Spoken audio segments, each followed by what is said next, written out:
Back again to super hits red FM. RJ Nidhi के साथ tension को कर दे गुल, वॉल्यूम तो कर ले full. Red FM midday masala, Red FM midday मसाला। मिडडे मसाला पर अपनी फुल ऑन बातचीत चल रही है, लेकिन मुझे पता है आप यही जानना चाहते हैं कि इस बार निधि के पास में क्या सरप्राइज है। And I am telling you, मेरे पास जो सरप्राइज है ना, उनको सुन करके आप ना बिल्कुल मोटिवेटेड फील करने वाले। बाय द वे, मोटिवेशन से याद आया, अक्सर ना हम लोग एक्सक्यूजेस अपने बहुत सारे तैयार रखते हैं कि यार ये नहीं है हमारे पास, इसीलिए हमारा ऐसा नहीं है, या ये नहीं है इसलिए हम ऐसा नहीं कर सकते। लेकिन इन्होंने अपने एक्सक्यूजेस को साइड में रखा और अपनी एक ऐसी पहचान बनाई है कि अब पूरे देश में इनकी चर्चा है। बाय द वे, इन्होंने कभी कोई ऐसा स्पेशल आउटफिट कैरी नहीं किया, इन्होंने साड़ी में ही पावर लिफ्टिंग कर ली। सोच करके देखिए कितना अमेजिंग होता होगा कि आप अपने सारे ऑड्स को साइड में रख करके उस चीज को कंप्लीट करने की कोशिश कर रहे हैं जो आप एक्चुअली करना चाहते हैं। वेल, हम सभी के साथ में यहाँ पर बात करने के लिए होने वाली है डॉक्टर शर्वरी इनामदार। हाँ जी, डॉक्टर सुन के थोड़ा सा शौक लगा ना? बिल्कुल सही कहा, डॉक्टर हैं और साथ साथ एक बहुत ही बेहतरीन पावर लिफ्टर। जब आप इनसे बातें करेंगे ना, तो आपको ऐसा लगेगा कि यार this is something I really wanted to do, लेकिन किसी ना किसी रीजन से, किसी ना किसी एक्सक्यूजेस से मैं हर बार अपने आप को रोकती आई। राइट, वेल, आपको बताते हुए मुझे और ज्यादा एक्साइटेड फील हो रहा है। इन्होंने Asian classic power lifting and bench press championship, जो कि इस्तांबुल टर्की में दिसंबर 2021 में हुआ था, उसमें 5 गोल्ड मेडल्स अचीव किए हैं। अच्छा चलो, अब मैं बोलना बंद करती हूँ, अब ये मोहतरमा खुद ही बोलेंगी। मेरा नाम डॉक्टर शर्वरी इनामदार है, with RJ Nidhi on her show midday masala. Red FM बजाते रहो। सबसे पहले ma'am, congratulations on winning this gold medal. Thank you so much Nidhi. कैसा लग रहा था जब आपने गोल्ड मेडल अचीव किया, और पूरा सिनेरियो मैं आपसे जानना चाहती हूँ। तो बात ऐसी है कि बचपन से हमारी सोसाइटी में ऐसे कंडीशन होते हैं कि you are thin means you are beautiful. तो वो जो इक्वेशन है ना, वो इतना मजबूत दिमाग में बैठा हुआ होता है कि हम पतले हैं, रोज थोड़ा बहुत एक्सरसाइज कर रहे हैं, थोड़ा बहुत डाइट कर रहे हैं, उतना काफी है। तो as girls we are never taught to be strong. वैसे ही मैं भी समझती थी कि ठीक है बाबा, 2 बच्चे हो गए हैं, काफी मेंटेन है, तो ठीक चल रहा है सब। तो जब मेरा छोटा बच्चा 5th स्टैंडर्ड में जाने लगा, तो फुल टाइम स्कूल हो जाता है ना फिर उनका। राइट। दोनों का भी, छोटे का भी और बड़े का भी। तो मेरे हस्बैंड जो है वो जिम जाते थे रेगुलर, तो वो बोले कि अभी आप वो वॉकिंग वगैरह वो छोड़ के अभी चलो मेरे साथ जिम चलो। तो उनके साथ जाने के बाद मेरे ध्यान में आया, ये तो मेरे पल्ले नहीं पड़ रहा है। वो बहुत बदन दर्द करता था, क्योंकि डाइट सही नहीं थी, एक्सरसाइज की, जिम एक्सरसाइज की आदत नहीं थी। तो मेरा जो छोटा भाई है वो योगासन का वर्ल्ड चैंपियन है। ओके। तो उसने बोला, दीदी आप तो कहते हो आप स्ट्रांग हो, आपको तो पुशअप पुलअप भी नहीं आते। तो मैंने जिम में देखा बहुत सारे लड़के करती है, लड़कियां तो उतनी दिखी नहीं कभी, लेकिन देखने के बाद ऐसे लगा कि ये भी सीखना चाहिए, ये बहुत फैसिनेटिंग है। तो वो जब डबल बार होता है, उस पे जाके खड़ी हो गई, और वहाँ पे 2 हाथ पे खड़े रहना भी मुश्किल हो रहा था पहले दिन। तो मेरे हस्बैंड बोले मैं आपको सिखाऊंगा, आप सीखने के लिए तैयार हो? मैंने बोला हाँ, देर तो लगेगी लेकिन चैलेंजिंग लग रहा है, अच्छा लगेगा मुझे। तो basically I am from Ayurveda background, I done my post graduation in Swasthavritta, that is preventive social medicine side of my science. Okay. तो how to be healthy, how to be strong, I was suppose to know it all, but that was not the case. तो मैंने फिर से अपनी खुद की books जो है वो खोदनी शुरू की, फिर से पढ़नी शुरू की।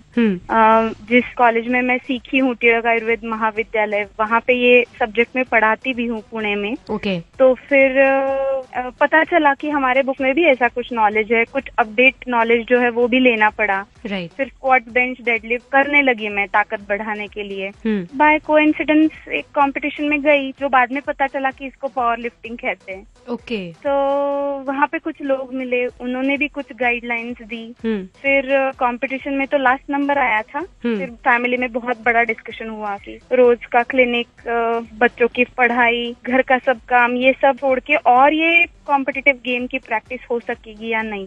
पर मेरे फैमिली मेंबर्स जो है, I am grateful for the parents and family and kids, the way they support me. Well, कहते हैं ना कि जहाँ चाह है वहाँ राह है, बस इनके साथ भी ऐसा ही कुछ हुआ। बातें जारी रहेगी डॉक्टर शर्वरी इनामदार के साथ में, लेकिन तब तक के लिए आप कहीं मत जाइए, सुनते रहिए super hits red FM. FM बजाते रहो। आप एक डॉक्टर हैं, राइट, एंड पावर लिफ्टिंग, ये दोनों ही फील्ड्स अपने आप से कहीं तक नहीं मैच करती।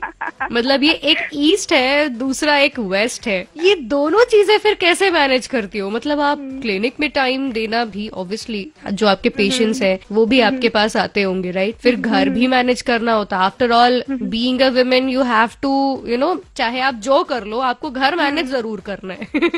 और दूसरी चीज ये है कि फिर मतलब ऊपर से आपकी प्रैक्टिसेस, तो ये मैनेजमेंट आप कर कैसे लेते हैं? मुझे ढूंढना पड़ा, क्योंकि कोई भी चीज आप करते हो ना, तो ये आपके लिए कितना मायने रखता है और ये करना क्यों जरूरी है, ये अगर आप ढूंढते नहीं हो ना अंदर झांक के अपने, तो आप कुछ कर नहीं पाते हो। वही तो कि पहले कंपटीशन के बाद मैंने ये बहुत सोचा कि ये परस्यू करना है, तो this is going to be very very hard for me, but then I thought कि I didn't come this far chasing easy, right. क्योंकि हर मुकाम पे हमें कुछ ना कुछ तो सैक्रिफाइस करके, कुछ ना कुछ एम आगे रखे, गोल आगे रख के चलना पड़ता है। तो वही मैंने सोचा कि बलाधिष्ठानम आरोग्य उच्चते, ऐसे आयुर्वेद कहता है, राइट, कि बल जो होता है, स्ट्रेंथ जो होती है, वो हेल्थ का बेस है। और वैसे देखा जाए तो आप क्या खाते हो, आप कैसे विचार करते हो, स्ट्रेस मैनेज कैसे करते हो, और क्या एक्सरसाइज फिजिकल एक्टिविटी करते हो, उसके ऊपर डिपेंड रहता है हेल्दी होना, right. Being healthy and being strong is epitome of your positivity, using your brain what your body can do. ये आजमाने की जो लत है वो लग गई फिर मुझे कि ये करोगे तो नंबर्स कैसे चेंज होते हैं जिम में, और उस हिसाब से मेरे जो पेशेंट्स हैं ना उनको भी बेनिफिट होने लगा कि ये डाइटरी चेंजेस किए जाएं, अगर उनका सोने का शेड्यूल है वो एडजस्ट किया जाए, उनको मेडिटेशन दिया जाए, तो उनकी दवाई के डोज कम हो जाते हैं, किन की तो बंद भी हो जाती है। Okay, so I realize that this is a very powerful tool, और अगर ये हम कर रहे हैं, इसमें थोड़ी और मेहनत डालेंगे तो देखना चाहिए कि कहाँ तक जा सकते हैं। तो that's why I was able to continue with all the efforts and all hectic schedule and routine. बिल्कुल, किसी भी चीज को अचीव करना है तो सबसे बेस्ट तरीका है इज प्रॉपर मैनेजमेंट, और अगर ये आपको आ गया तो आप कुछ भी हासिल कर सकते हैं। इतने बड़े प्लेटफॉर्म पर जब आप थी, अंदर से कैसा लग रहा था, सच बताना? इस्तांबुल टर्की एशियन चैंपियनशिप, घबराहट हो रही होगी पक्का, है ना? यस, क्योंकि when I go there as an Indian athlete, actually वो ना आपके ऊपर एक थोड़ा सा प्रेशर होता ही है कि मेरी उम्र ये है, मेरी बैकग्राउंड ये है, मुझे ये सब काम है, ये आप वहाँ पे नहीं बता सकते। I am never lie to you. वो आपको अपनी जगह दिखाई देता है, अगर आपने मेहनत नहीं डाली है तो वो हिलेगा ही नहीं जगह पे से। करेक्ट। वो बोलेगा कि आपको टाइम नहीं था या आप नहीं कर पाए, ये मेरी प्रॉब्लम है नहीं। तो मेरा सिर्फ यही एफर्ट था कि मेरे प्रयत्न जो है वो कम पड़ गए, इसलिए मेरी परफॉर्मेंस डाउन हुई, ऐसे नहीं होना चाहिए। So I was there, I was excited, I was nervous and I was proud of myself. I was grateful to my family and friends. All the things were there. Wow. Like अभी भी मेरे गुज़बम्स आ रहा है। वहाँ पे मैं थी अकेली, लेकिन मुझे ये फीलिंग वहाँ पे भी था कि ये सब लोग मेरे साथ है, मुझे बिल्कुल अकेला महसूस नहीं करना चाहिए। अच्छा, आपने बहुत बड़ा स्टीरियोटाइप ब्रेक किया, यू नो दैट? मतलब जनरली ये जो स्ट्रेंथ वाली चीजें हैं, दिस इज ऑल एक्सपेक्टेड कि मतलब लड़के करे तो, मतलब जनरली लोगों के सोचने का तरीका यही है, लड़के करते हैं तो ठीक है, लड़कियां करती हैं तो लोगों के दिमाग में अरे तू क्या बॉडी बिल्डर बनेगी, तुझे पता है तेरे मसल्स कैसे, मतलब डराते तो इतना है जैसे बाप रे क्या हो जाएगा इंसान। सो अभी मैं आपको ये बेसिक बात बताऊं कि अगर आप अच्छा खाना खाते हो और स्ट्रेंथ ट्रेनिंग एक्सरसाइजेस करते हो तो आप टोन्ड दिखते हो, जैसे ना यंग दिखते हो। Training with strength training equipments like barbell and dumbbells makes girls look younger and it improves their bone density. Okay. तो ये जो साइंस है ना, ये तभी पढ़ा जाता है जब हम एक्सरसाइज में जाते हैं और वो करते हैं। तो वो जो बॉडी बिल्डर वाला लुक होता है ना, वो आप जब नेचुरल ट्रेन करते हो, एक्सरसाइज और डाइट पे ध्यान देते हो, अच्छी नींद देते हो, तो वो नहीं आता है। Body building is a total different kind of game and muscles and bone strength is good for women in every stage of their life, starting from menarche to menopause and further age also. मतलब किसी भी उम्र की लड़की हो, उसका hormonal balance जो होता है ना, वो उसकी स्ट्रेंथ पे डिपेंडेंट होता है। इसलिए एक्सरसाइज नहीं करोगे तो हार्मोनल इम्बैलेंस जो होते हैं वो होंगे ही, और डिलीवरी हो गई, मेनोपॉज आ गया, फैट गेन इतना होता है, और मसल और बोन स्ट्रेंथ तो पूरी चली जा चुकी होती है। तो देर से ये सब पता चलने के बजाय बहुत सभी लड़कियों ने अच्छा खाना चाहिए और एक्सरसाइज करनी चाहिए, because strength is more important for you than how you look. क्योंकि होता क्या है, हम ये क्रीम लगाएंगे, टॉनिक ले लेंगे, ऐसे करके जो हेल्थ है वो मेंटेन नहीं रहती है। तो ये जो बेसिक चीजें ना, इर्रिस्पेक्टिव ऑफ जेंडर, सब में करनी चाहिए। और मुझे शायद थोड़ा देर में पता चला, लेकिन मैं जो भी मेरे कांटेक्ट में आते हैं उन सबको ये सिखाती हूँ कि सही जीने का जो तरीका होता है वो इर्रिस्पेक्टिव ऑफ जेंडर बनता है। बच्चों ने भी स्ट्रांग होना चाहिए, बच्चियों ने भी होना चाहिए। बिल्कुल सही कहा। वैसे यहाँ बहुत सारे लोगों की मिथ आज के आज खत्म जरूर हो गए होंगे। सो जिमिंग आपको बॉडी बिल्डर नहीं बनाता, आपको एकदम टोन्ड बनाता। Last but not the least, सभी के लिए जो भी आपको सुन रही है, मतलब महिलाएं, उनके लिए आप क्या कहना चाहेंगी? सभी के लिए ये कहना चाहूंगी कि आप जिंदगी में कोई भी चीज जो करना चाहती हो, भले आपका करियर हो, आपका पैशन हो, या फिर आप फिटनेस के लिए खुद के कुछ करना चाहती हो, तो उसके लिए थोड़ा टाइम निकालना पड़ता है। और परिवार के काम से, आपके करियर के काम से थोड़ा वक्त निकाल के अगर आप उसको उस चीज को दोगे तो आप गिल्ट महसूस मत करो। क्योंकि आप खुद की तरफ ध्यान दोगे तभी आप हेल्दी, खुश रहोगे।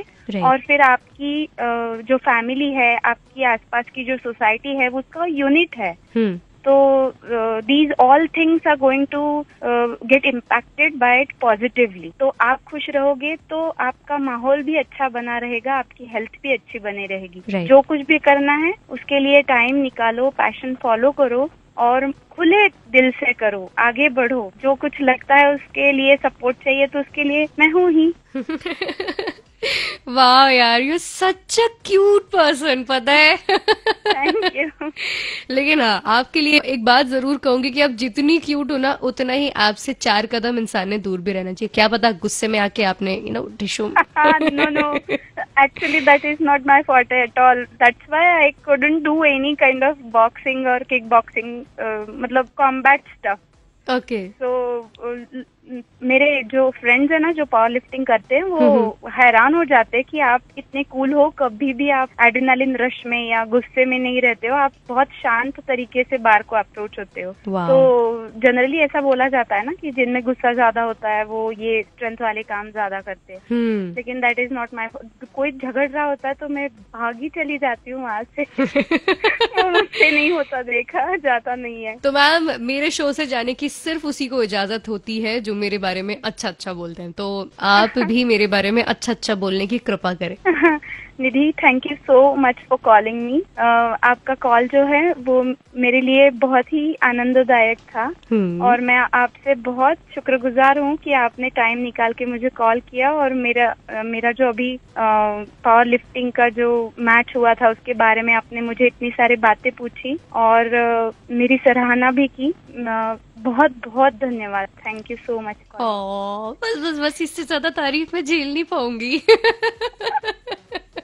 ऑल राइट, तो ये थी हमारे साथ the real life wonder women doctor Sharvari Inamdar, जिन्होंने 5 गोल्ड मेडल जीत करके पूरे देश का नाम रोशन किया है। वैसे अब चलिए, अभी यहाँ से मेरे जाने का समय होता है एंड जाने की इजाजत हम डॉक्टर शर्वरी को भी देते हैं। सो गाइज, अगर आपको मुझसे कुछ बात करनी है, आरजे निधि रेड एफएम इस नाम से मुझे ढूंढ लो। फेसबुक, इंस्टाग्राम, ट्विटर, तीनों जगह पर आपको मैं मिल जाऊंगी और बिल्कुल अपने सिग्नेचर स्टाइल में बोल के जाऊंगी ना, okay bye, tata, take care, super hits red FM.